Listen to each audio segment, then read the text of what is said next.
ladies and gentlemen. Welcome to tonight's main event, the Eating Leather Podcast, sanctioned by the Sports Narrative Network. Let's meet the combatants.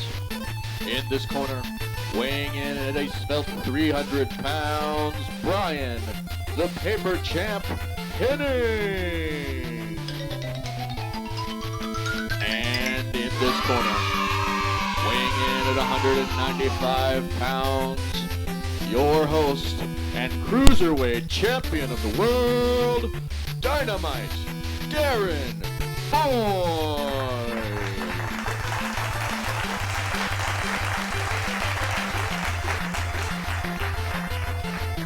Oh, yes, ladies and gentlemen, boys and girls, we here at the Eating Leather Podcast, I am your producer, Jeff Bowers. We will have Darren Boyd on in just a moment, but we have a very special guest. It is our great honor to talk to the current number 2 ranked bantamweight fighter, according to BoxRec, with a career record of 13 wins, 2 by knockout, 4 losses, and 1 draw, and not having lost a fight in the past 6 years. Described by the great and friend of the show, Lou DiBella, as the standard bearer for women's boxing, the pride of Dallas, Texas. Ladies and gentlemen, Shuretta Metcalf. How are you? Hey, what's going on, y'all? What's going on? Oh, yeah. Darren, take it away. Hey, We're so fired I'm up. very excited to be on here today. Thank you so much. I've been promising my daughter, who's 17, for a couple of years we'd have our first ever female boxing show. And when we met you in Frisco, July 29th, I knew it was going to happen. So we were so excited with your performance, and you dominated to get that belt the other day. And it just fires me up. Thanks. Hey, I just know. And plus, oh, go ahead. I'm sorry. Obviously, I know I had just been working hard towards this goal, and I knew she was gonna be coming in tough. So I tried to bring my boxing game on with her. And I bet it was a heck of a lot better fighting in New York City than the 110-degree Frisco weather that you and I endured and Jeff endured. Oh, definitely feel way different. Yeah, how was that? So how? Oh, go ahead. Oh, go ahead. Go ahead, Jeff. I'm sorry, we got a slight delay. Yeah, Jeff, take it away. How was the venue there in New York? What was it like fighting in the big city? Did you get to go see the city very much at all outside of that? I seen it a little bit. I went and ate. After weigh-ins, I was able to eat whatever. Oh, yeah. So I was going stopping at different places, eating things in that nature. I've been in New York a couple of times. This is just my first time ever fighting there. So I guess that's probably why I was comfortable fighting there when it was time for fighting. Like I wasn't as nervous as I thought I was going to be. Oh, that's awesome. Darren? Now, how did you get your start into boxing? I'm always curious, every fighter we've had on. And by the way, every fighter we've had on for interviews has never lost since they interview with us. So you're in good hands. That's right. Oh, well, that's good. Got a stellar record. So, yeah, how'd you get your start? Well, I started in boxing. It was in underground boxing. Oh, wow. They was fighting in the clubs. Oh, man. That's back in the day, right? Yes. And so they was it was like another way to try to, provide for the kids. They was doing like throwing tips in the ring and stuff like that. Oh, wow. And I was like beating up girls naturally. No training or nothing. Just fighting for tips, man. That's the way to start it right there.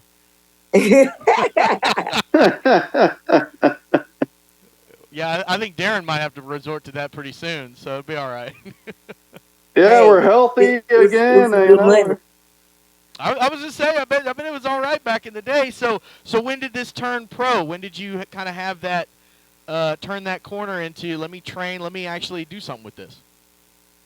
So they say, hey, you kind of good, you know what I'm saying, doing it regularly to train for real. So I had got me a real boxing coach from the neighborhood I was from. And I just did amateur there. I went to the nationals once. I got ranked as an amateur. And then they called me like, hey, we want to pay this month to go pro. I was like, oh, yeah? I said, well, shoot, I turned pro. Like, yeah, let's go. You know, in Now, how amateur, did you you get don't make no involved money. with? How did you get involved with Lou DiBella? He ended up contacting me through social media. Wow, that's crazy. Nice. That's awesome. Yeah, So that was like real cool. When he hit me up, I couldn't believe it. I can imagine. Yeah, We love Lou. and The then obviously, midnight texts I get from Lou are legendary that I can't repeat on the show with the cuss words, but he is awesome. Lou Hey, is, he's funny. yeah, He's gonna speak his mind, how he feel about anything. that's for sure. Oh, absolutely. And you got a shout out after your win from the greatness of Michael Buffer. I was like, wow, you're I just know. making headway. I was lit. I seen that. I said, what? I had been looking for it because he told me that he did, but I didn't see it. Yep. But I finally had found it. I was lit. I said, bro, Michael Buffer, tell me congrats. That's amazing. That's awesome. Now, how do you juggle your professional career? And obviously, you have a couple sons. How do you juggle that with the family life as well as being able to get into training in? Like luckily my boys are big, so they're able to help along with the training as far as like they're helping clean up the house. I'm helping them pre-make something. I still try to cook some for them, but it be kind of hard. So they're able to make some of their own meals, which I'm happy about that. So I just do different things like that. That's how I juggle with them. I sometimes try to go to some of their games when they're playing like in different sports and things like that. It be kind of hard because sometimes if I'm in training camp, like especially for this campsite right here, I was real dedicated in this camp. Yeah, I bet. Yeah, I mean this was a big thing up in New York. They had the Heroes on the Hudson fight, and that was a great venue. Looked like a great night. We did a lot of promotion for that Yes, as well. So when obviously you said you mentioned your neighborhood in Dallas. Are you still in the same neighborhood? Shout out that neighborhood. We're from Dallas here too. I live up in Allen. So what neighborhood in Dallas you yeah, at? I'm from Oak Cliff. Oh, there you go to OC. Oh, Cliff, that's Yeah, my Oak Cliff, hood. Texas. Did you ever train at the Home of Champions gym, by the way? Yeah, that's where I used to train. That's when I first trained. Yes. Nice, nice. You still live there? Oh no, I don't live there anymore. Okay. Well, gotta get out of there somehow, right? That's how it goes. I still live in Dallas, but I don't live over there. Okay, nice. Move on up, did you? It's good. Yeah, That's yeah. awesome. Nothing wrong with that. Well, we got to get you hooked up with Derek James. Then he might. He's been on our show a couple times. He's a great guy.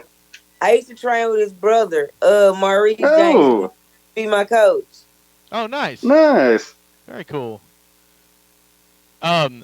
When so obviously when we talked at the Frisco fight, you had mentioned that. Yeah. Oh, look there! There's Look at the that belt. There it is. It Oh, matches your hoodie. Yes. that's Now, do you amazing. sleep with the belt every night? Because I would. I mean, I've been riding with it. It's like my passenger. My boyfriend got to sit in the back or don't ride at all. That's 'Cause right. right now, the belt's getting all the action. She gets in the HOV I lane love because the that. belt counts. Yes. I love that picture with you and Mama the other day. That fired me up as well. I know my mom was so happy. She made me come straight off the airplane. I hadn't even made it home yet. She said, "Come by my job." I was all that picture was at her job. That's amazing. Love it. I was like, okay, mom, here I come. That's awesome. So when we met in Frisco, you were talking about how you knew Bud Crawford. Is that correct? Yeah. Oh, that's awesome. And obviously, Bud had a little bit of a good night too that night there in Frisco. Afterward, taking care of Errol Spence. So, how did you know him? How did that connection happen? I actually met Bud and them when I was an amateur boxer and we was at Spokane. I think out there in like 2015. Oh wow, that's awesome. Nice. Yeah. And so ever since I know them and like met up with them, like his whole team, like we just been cool ever since. And then he just ended up be coming to Dallas all the time. So that's how he was able to, like, every time he come, he hit me up. Oh, that's And we awesome. got like mutual friends. So it was just like we were just always connect some type of way. That's amazing. That's awesome. Yeah, it's funny. We've found just doing this show, we found that the boxing community is so accessible. You just like Lou hooks you up on social media. We've found so many people that we've just become great friends with. Raul Marquez and all the guys from the Showtime Boxing, RIP, and all those guys like we've just it's just you reach out to them, they talk to them, and they're real people, and that's the thing that I love about the community so much, and I think it's honestly it's why you fit in so well, because you just seem like so real and so genuine, and Yeah. then you get out there and whoop some ass. So that's awesome. Hey, cause you know what? My job is so fun. You like literally get to beat somebody up, don't go to jail, and get paid. Like that's the freaking life. Hey, there's nothing Now better. That sounds like a good night. I do have to nerd out with you for a little All bit right, here we go. on your last fight. You just seemed to you were doing a lot of double jabs, a lot of lateral movements, and she just looked completely outclassed. What was the game plan going into the fight? To keep her on the outside because we knew she liked to grab and like to work on the inside. So we knew that was a game plan. What she did surprise me with is that she had that little overhand, but I guess I had so much adrenaline going because my coach just kept telling me to put my hand up, my left foot, because I was getting hit with the overhand, but I guess I wasn't feeling it. So, but then after a while, I started making her miss it then, so she wasn't throwing it as much. Well, there you Yeah, I go. loved your celebration when I sent it to Jeff when the announcement was made, and he and I were jumping up and down in your behalf. That was awesome. Hey, it was so many people rooting for me. I didn't even know it was crazy. I really was thankful, and this is like crazy. I've been getting a lot of support, especially here at home. Rightfully so. Yeah, for Huh? sure. Rightfully so. You should be getting the support. Yes. Now, how long do you plan to take off before we get to see you in the ring again, or is that top secret? I don't even know yet. We just waiting on when Ebony Bridges defend her belt on the night. Then we just gonna go from there and see what's gonna be the plan. Cause we trying to go for that world title real soon. There you go. Oh, Got to yes. run for it. And That's I the keep goal. harassing Lou that he needs to come back to Frisco in April when it's not 110 degrees and it's like 80 to put on another card. So maybe you get to headline that. Yeah, because it was kind of hot outside. A lot of people was like outside. Shoot. Yeah, that was definitely we were cooking out there, but we managed to hang in there. The thing I like about Lou is that ability to just be willing to fight anywhere, and obviously from you coming up, just fighting for tips and all of that. I'm sure you throw down anywhere, anytime, anywhere in the world, right? If they want to fly you to over there to Qatar or whatever, I'm sure you're ready to go. Hey, I'm whooping somebody butt. Just know that. That's it. That's our motto with our show. If you write enough zeros on a check, we'll do whatever they tell us to do. But I'm sure you have the same mentality. I want that. I ain't never been a scary fighter. That's good. Yeah, I What's noticed. phenomenal that you had to slow. I got to be respectful. You lost a couple fights starting off, and now you've just ascended into a championship level. How did you persevere through the early part of your career and keep focused to getting where you're at today? I just was seeing I started being around certain fighters that was doing certain things, what was making them be great.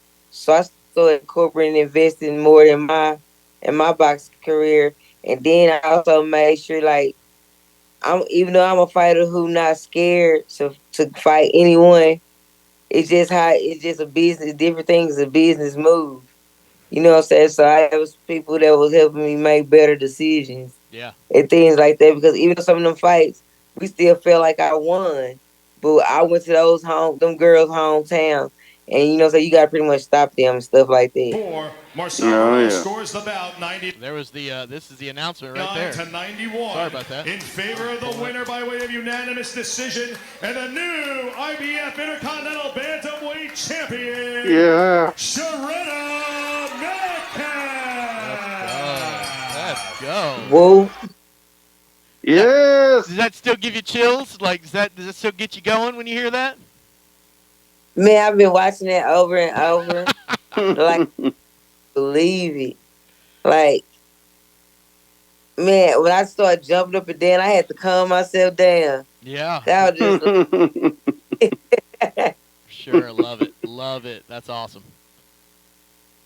So, yeah, so obviously, I mean, we're talking about what's next, but, I would ask the question, how long is this going to keep going? You just going to keep going until you don't want to go anymore? Or is there, do you have like an end goal in mind or anything like that? I'm going to just keep going until I can't go. Yeah. I feel good. Yeah, absolutely. That's the way it goes. I feel good. Well, I haven't had any bad traumas. I feel like I'll be aging backwards. Like, even though I just turned 39. Yeah, in real life, like, even though I just turned 39, I don't have, like, back pains and aching pains and knee pains, all that stuff going on. Like, only thing I'll be getting during camp is probably, like, getting tired. Yeah. Which is something that's regular because you're working out 2 and 3 times a day. You know what I'm saying? Yep. So. Yeah, no. Well, you fight like you're 25. That's what we were very impressed by. Yeah, you see how I was moving in the ring? And I was just chilling. I was, like, literally having fun. That's awesome. That's awesome. You were relaxed, fluid, having a great time, and you got the belt. Yeah. And the work ethic you have, I mean, obviously you see it translate. There's so many of these boxers today that, they get in there and they have a plan and all this stuff, but when, what we talk about on the show, then they get taken out to the deep end, right? Then you get in those late rounds when everything's tired, those punches don't have as much zip on them, and that's when you separate right there. That's the championship skill, is being able to still mount that charge and put somebody away using that technique. And we saw that from you in Frisco. We saw it here the other night, and man, like I said, Lou DiBella had that great comment about how you were just one of the hardest working boxers he's ever seen, and that was fantastic. So love that for you. Yeah. Thank you. Do you ever want to train, other female boxers coming up? Do you want your boys to get in the ring? Like, what do you think about that? My oldest one, he's autistic, but he's like highly functioning. Oh, that's great. Autistic, so yeah. He's not really into combative sports. Right? Yeah. He's more I can see that. He's a basketball player. He's more into that. That's great. That's fantastic. My youngest one, he did a little boxing when he was younger.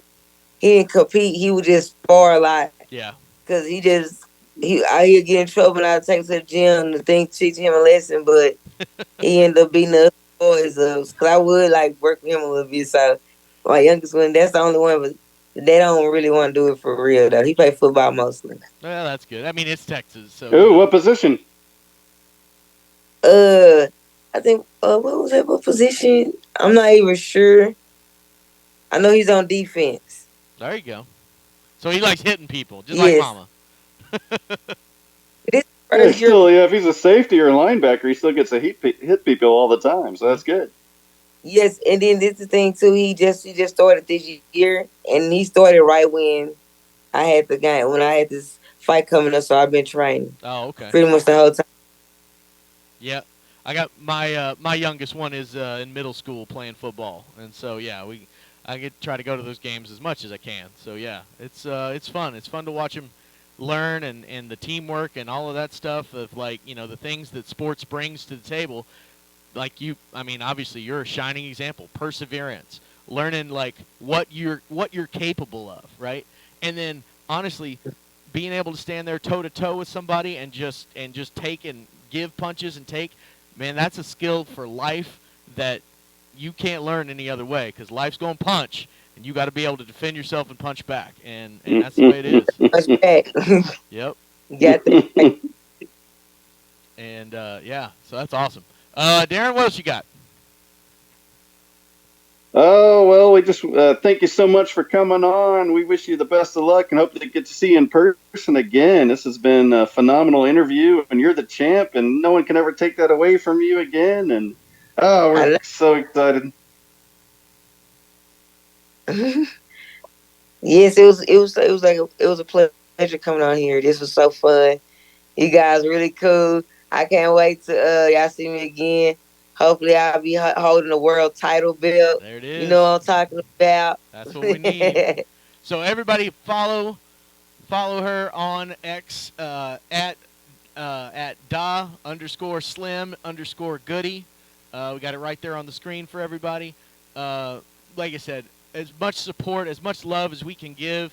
Like, go out there. We can't wait to hear your next fight. And if it's anywhere close to us, we will be there ringside waiting, probably us and Lou, right there supporting Dallas, Texas. Yeah. Amen.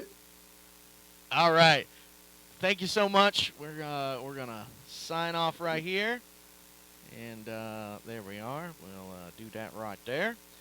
All right, so let's bring this back up here as I'm going to vamp for just a moment as we try to bring Darren back on. Very cool interview there. Like I said, she was fantastic.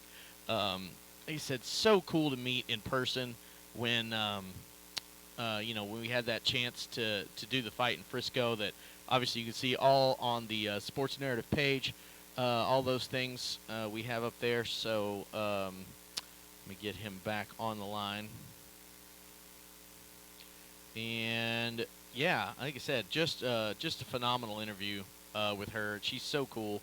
And let's see, do I have this ability to?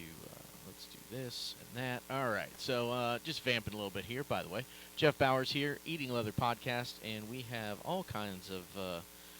We'll do a quick little boxing segment here as we are. Let's get this sent over to old Darren real quick. Get him fired back on here. We'll talk a little boxing, some of the events that have happened in the last few days. So, that's the thing, especially with like the female boxing, and we've seen, obviously, you've seen that rise in UFC, but you've seen that also in the boxing community, and Lou's a great big supporter of it. It's been really phenomenal there, and we're just real happy to have those guys on. And there's Darren. He's back on with us here for just a moment as we pop things back on. I'm back.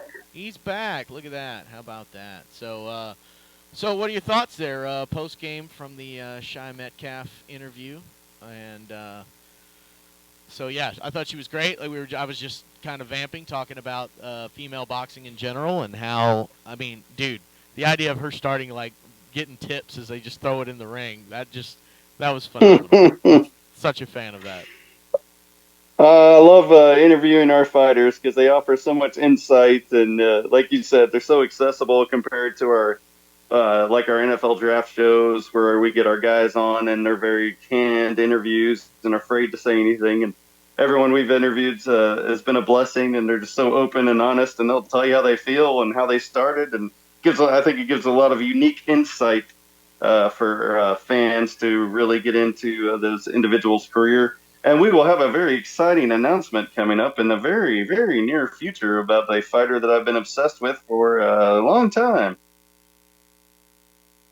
That's very exciting. I know we've got we're going to have some other interviews here lined up very soon. But yes, I believe if we could talk to a guy who might be one of the official prospects of the show, perhaps, for those longtime listeners that have been around a while, then maybe that's a thing.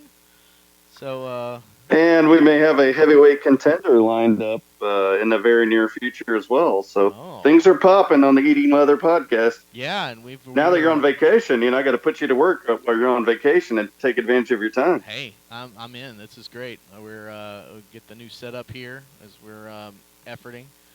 And we're gonna have all that's redone here very soon. And like I said, maybe this thing goes full television before too terribly long, as we're in talks to maybe have that be the next phase of this whole little shindig coming up in probably the summer.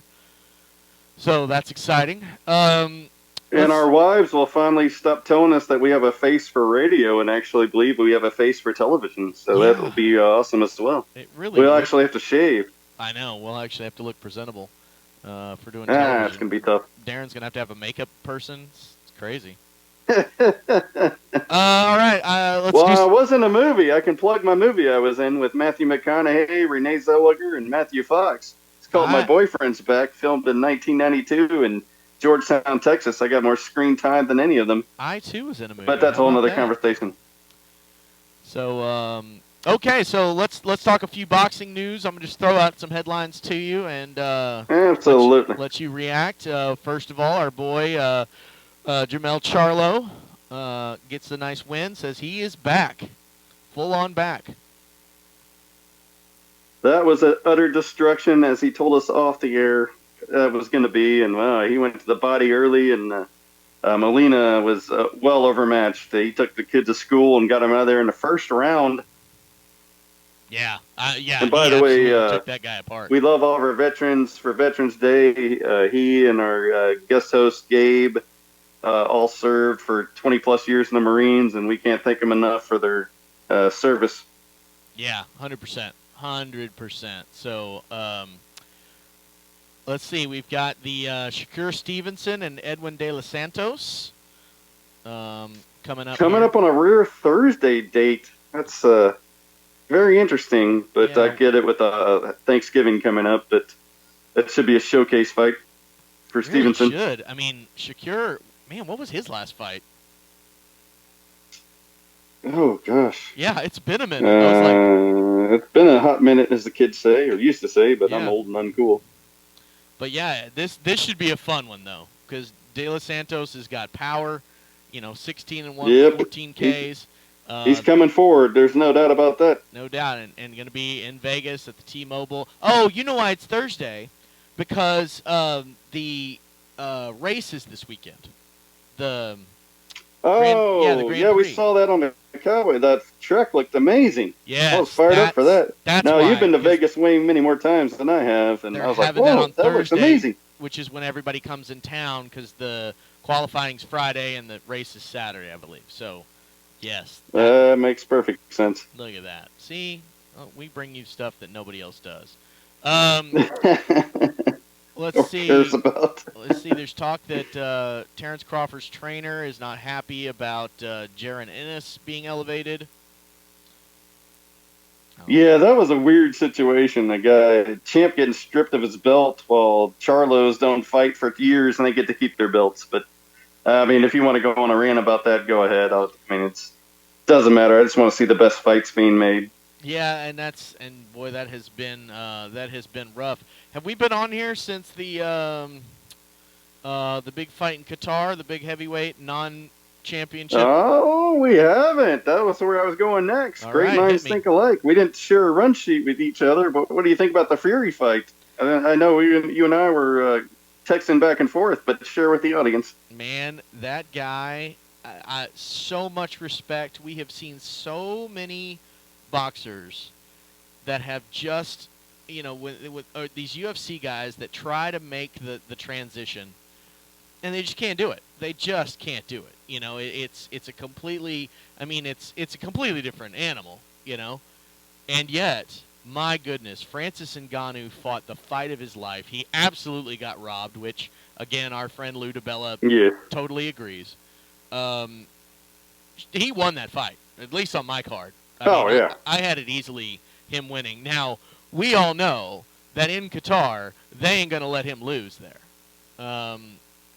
It's funny, we were talking with Shuretta, and that Frisco card that was here, it's just kind of odd that all the local fighters won, even though maybe some of them didn't. But, home cooking, I guess, is a thing. So, yes, the Gypsy King got we were cooking at 110 degrees, that's for sure. But that's another yes, conversation. The Gypsy King got his home cooking Qatar win, even though he didn't win. And so now it's Fury Usyk. You think it's going to happen? You think Fury's going to duck him? It's supposed to happen. It was supposed to be December 23rd, but they're about to announce the mega super card real quick. And now I'm hearing it's in February. When they get in the ring, I'll believe it. We'll see what happens on that. Actually, but yeah, I want to see Francis. Francis looked like a seasoned veteran. He looked like Larry Holmes out there. You know, he would look like a seasoned vet. I want to see more of him. He can make some hay in the heavyweight division, no doubt. So yeah, George Groves believes that actually Fury his next fight will be against Ngannou in a rematch. And that I could see that. Duck Usyk as much as he can, which I will tell you. I'm not surprised by that at all. You know, I mean, I think the way Ngannou took him apart, especially going to the body the way he did, I think Usyk, if Fury fought that fight, Usyk beats him easily.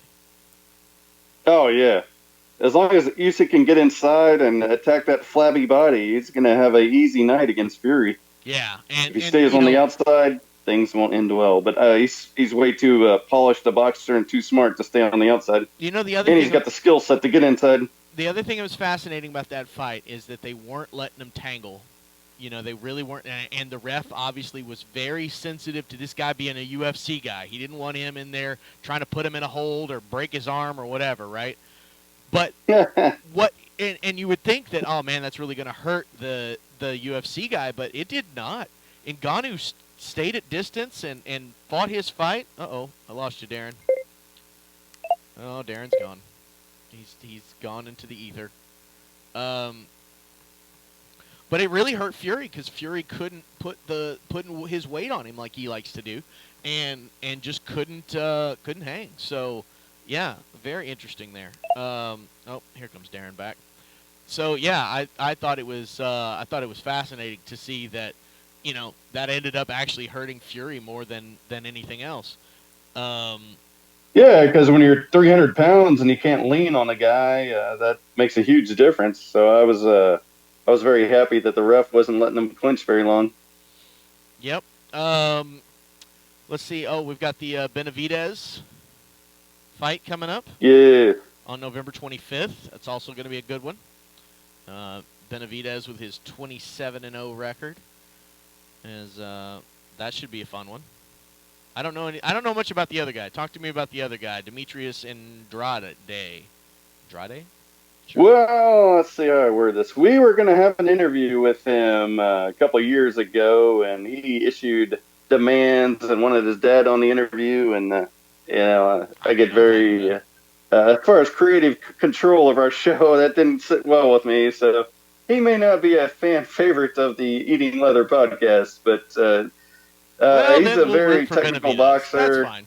He's not really been tested. We'll see what happens. Yeah, that looks interesting. Looks like that'll be a good one. Like I said, nice couple of cards here before the end of the year, and so that's fun. Anything else coming up on the schedule that we can announce officially yet?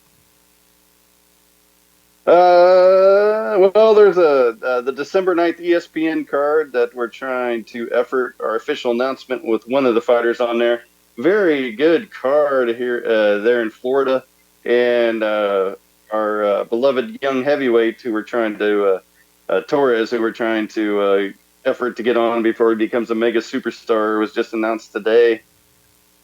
And then there was I think I sent you this the other day, James Toney, who's 55, and Razor Reddick, who is 59, had a, quote, exhibition fight. Oh, no. And it is some of the worst thing you'll ever see in your life. It was called a draw. It should never have happened.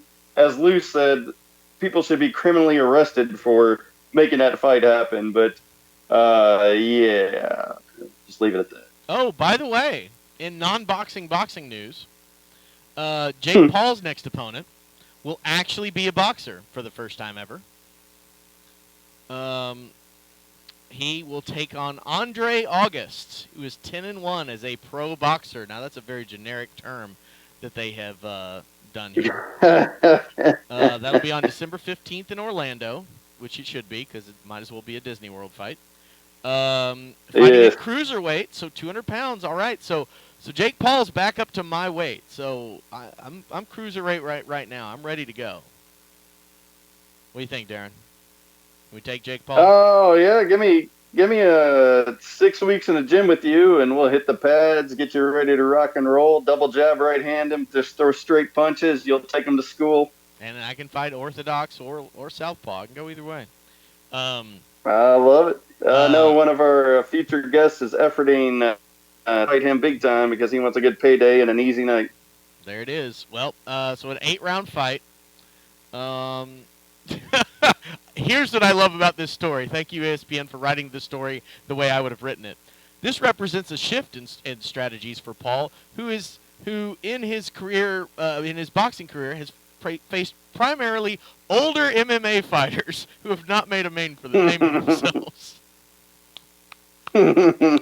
Yay! Well, he's cashing 7-figure checks, and you and I have to work 100 hours a week to eat ramen noodles. Again, so I'll give him respect for that. One fight, just one. Let's go, Jake Paul. Just one. Anytime, anywhere, any location. Give me a couple months to train, get all tight, ready to go. I'll be your trainer and only take 10%. You'll be my the other guy in the corner you'll be my Paulie.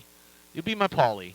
Can I be, if you remember Mike Tyson fights, can I be the hype man crocodile when you come out and just hype That's it up? That's even better. I can do that. I believe we'll either get on Derek James if he's still talking to us, or perhaps even Raul Marquez to be my trainer. I think we can make that work. Oh, yeah. What do you think? Well, we're going to have some exciting news about Mr. Marquez and Giovanni coming up real quick, too. Yes. December 1st. He's back in the ring again. Our beloved prospect of the show, undefeated. Gets better every time out. I love it. That's going to be great. It's going to be a good one. Like you said, we need to get him on the headlines soon. So, all right. Well, what else you got? Anything else, buddy? Let's see if our Buffalo Bills lose, as they should. I think we're getting ready to pop on to our football show here in a little bit. We'll see what happens. Yes. So stay tuned to the old sports narrative, as we got some big doings going on these days, as we will be launching the full-on draft narrative very soon, right here on this YouTube channel and maybe other locations, as we're going to dive headfirst into the draft season, and with any luck, we will be hosting live the NFL draft on a streaming platform to be named later.